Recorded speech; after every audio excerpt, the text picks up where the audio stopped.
Hi folks, welcome back to the channel. Today we're going to be going over the revolver course that I went to a couple weeks back up in North Carolina.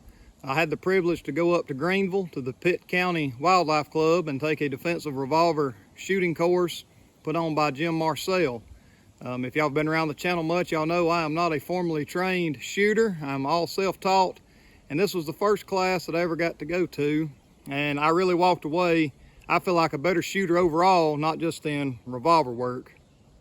I wanted to go over some of the things that really stuck with me from that course, more towards revolver shooting, and I wanted to show you, this equipment that I took with me up there to use. There was 12 of us total who took the course. All of us were shooting Smith & Wesson revolvers, less a couple of guys. There was one GP 100 and one of those French made M73 revolvers. I can't pronounce how it's made, and I'm not going to try and butcher it. With that, I guess we'll jump off into what I used, and then I'll show you some of the things that I retained from the course. All right, so the gear I used.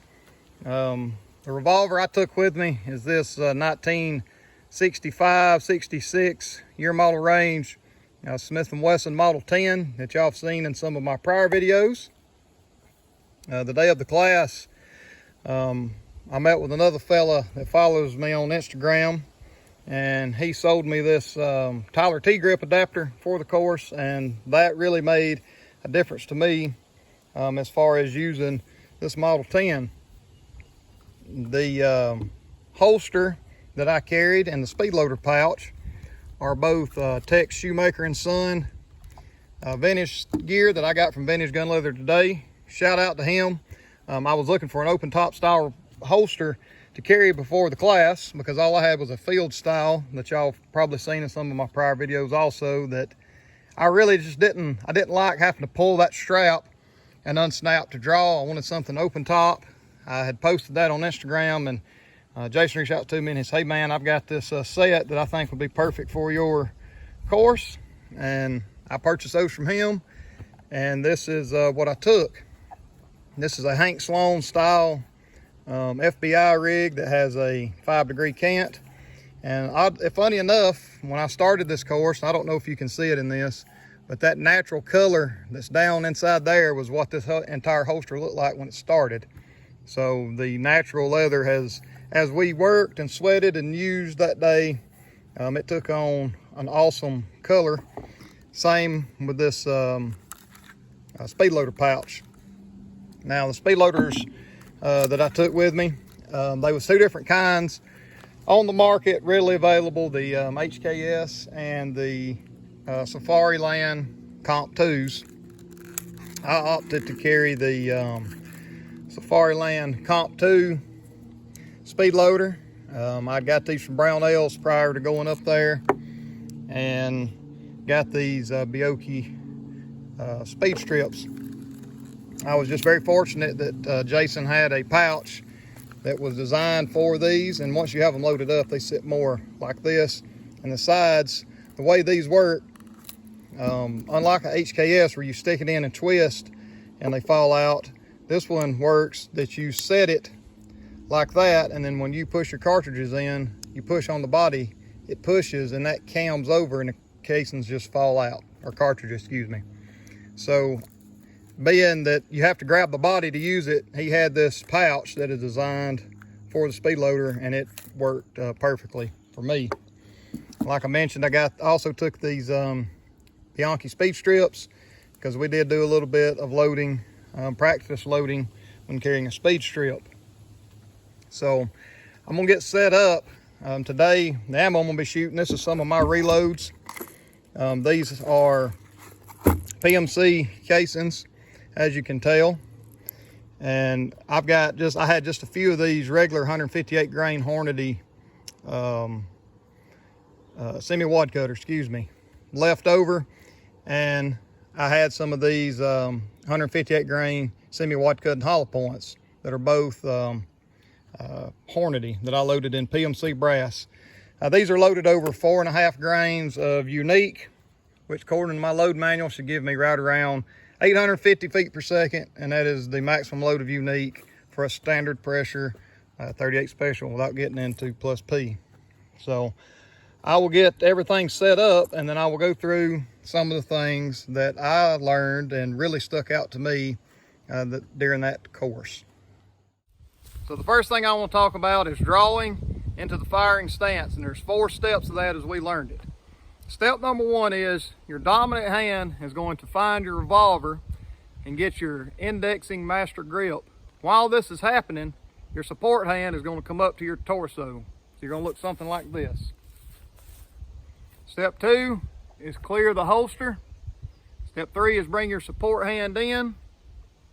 Step 4 is find your sights on the way up to aim.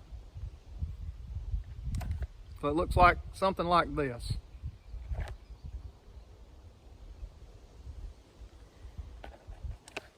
So step 1, indexing your grip of your revolver while your support hand comes to your torso.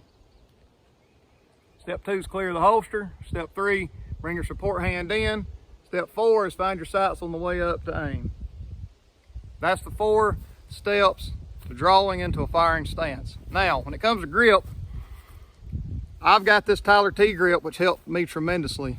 But when you're gripping your revolver, the web of your hand is going to be up high on that revolver. On this Smith, it's got that area right there. That's where the web of your hand is going to be. You're going to try to keep your hand as straight as possible in line with your bore. Your thumb is going to kind of curl down like that. And it's really easy on these wood grips. It's got a guide right there. Curl that down like that. And then when your support hand comes up, now I've got bigger hands, so my finger may look kind of like on the trigger guard around in here some which way.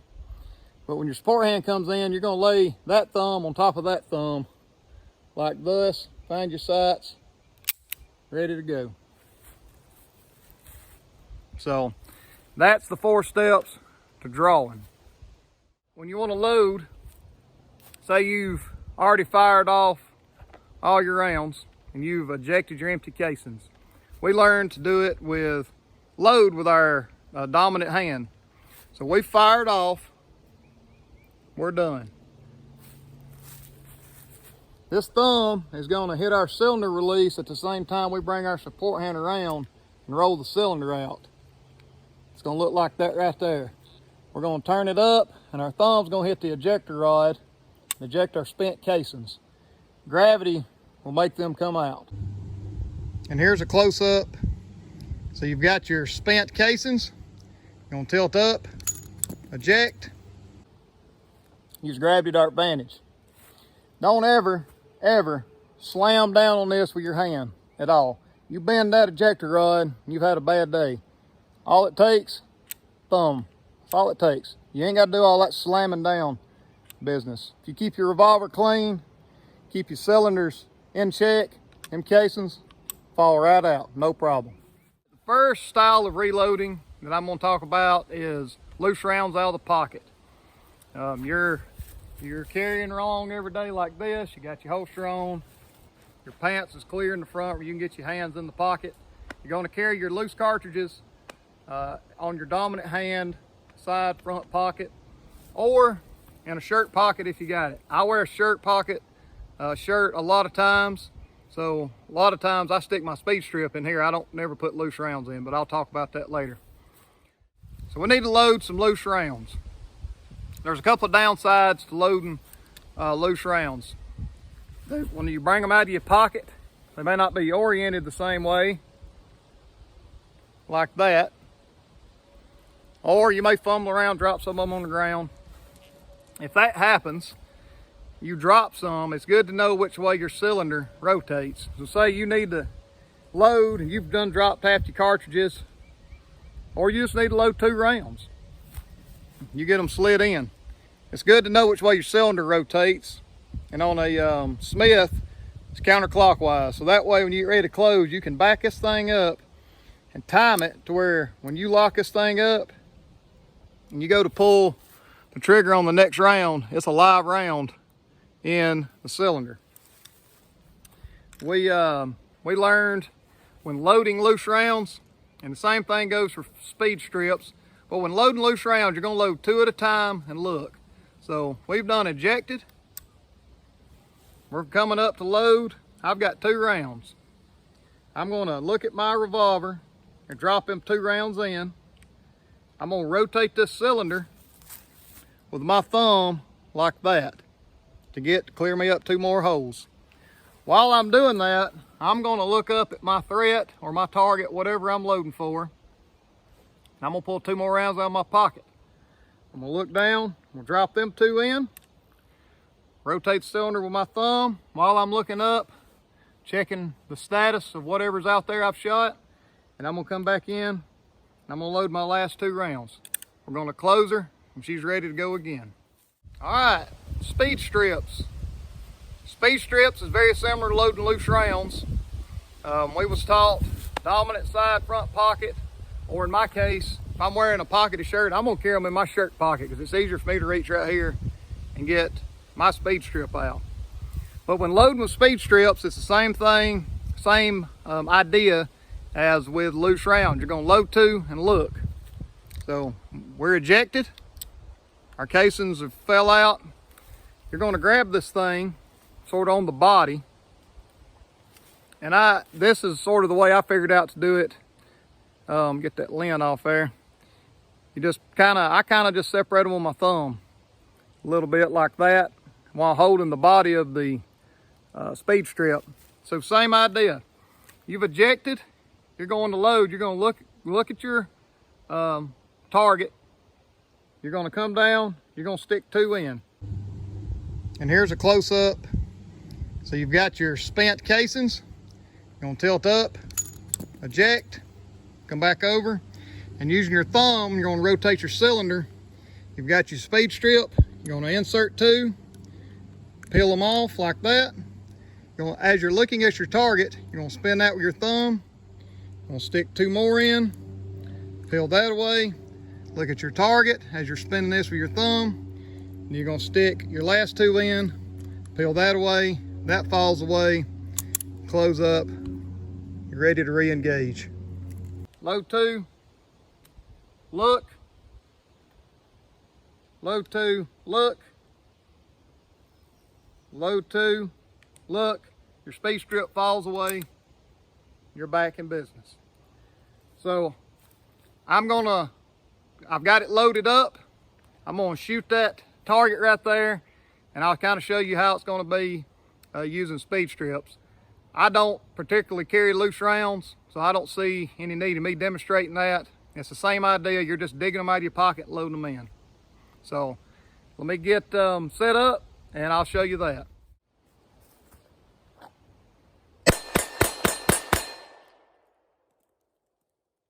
Load 2, look, load 2 more, and I knocked one of them out of your speed strip. You gotta be careful of that. Look, load 2 more, peel that off, let it hit the ground.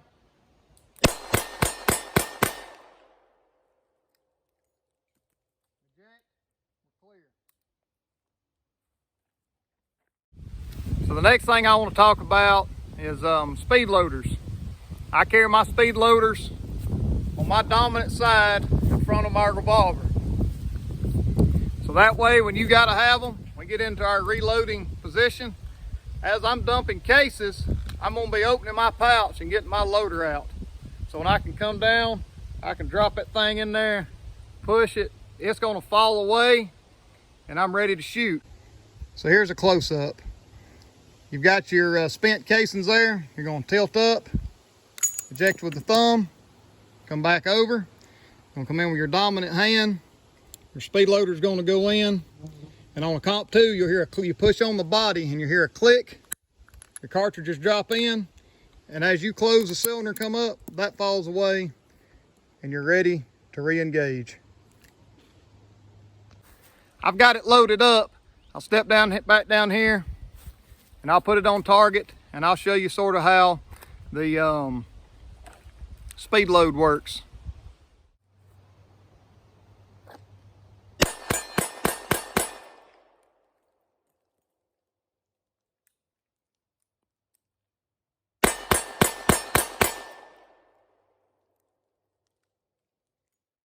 If one wanted to shoot more precisely, a lot of people's instinct is to single action.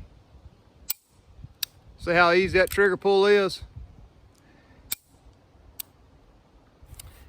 During that course, for those of us that use staged trigger shooting, we was a lot more precise than shooting single action. And what staging the trigger means is you're going to pull this till it gets to the apex about right there. And then you can hold that thing all day long if you wanted to. Get ready to fire, pull it on through about right there, all the way through. I've got about 5 more rounds, and I'm gonna stage shoot the head area of that. Now granted, when you're stage shooting, stage trigger shooting, you're not trying to be, you're not trying to do it as fast as you can. It's a little more for distance, but I'm gonna show you right here at 7 yards, because that's where I'm at. So step down here and I'll show you sort of how that goes.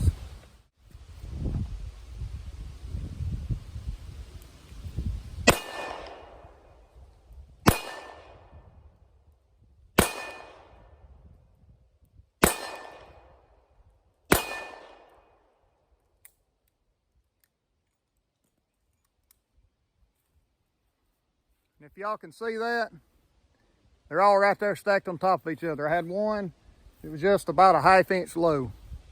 But stage trigger shooting is a lot more precise than single action, or it has been for me. So next time y'all are out, give that a try and see how you like it compared to single action shooting. So there you have it, double action revolver shooting. Thanks to Jim Marcel for the instruction he gave us at the Pitt County Wildlife Club. And thanks to them for putting it on. If this is your first time visiting my channel, I'd ask you to like and subscribe. Check out my other videos. Am I an expert at revolver shooting? Absolutely not. But I feel like I'm a better shooter after taking this course in general. And I will continue practicing what I've showed y'all and continue learning and trying to master the revolver and reloading of revolvers shooting as I go. As always, y'all keep learning and happy shooting. Thank you for watching.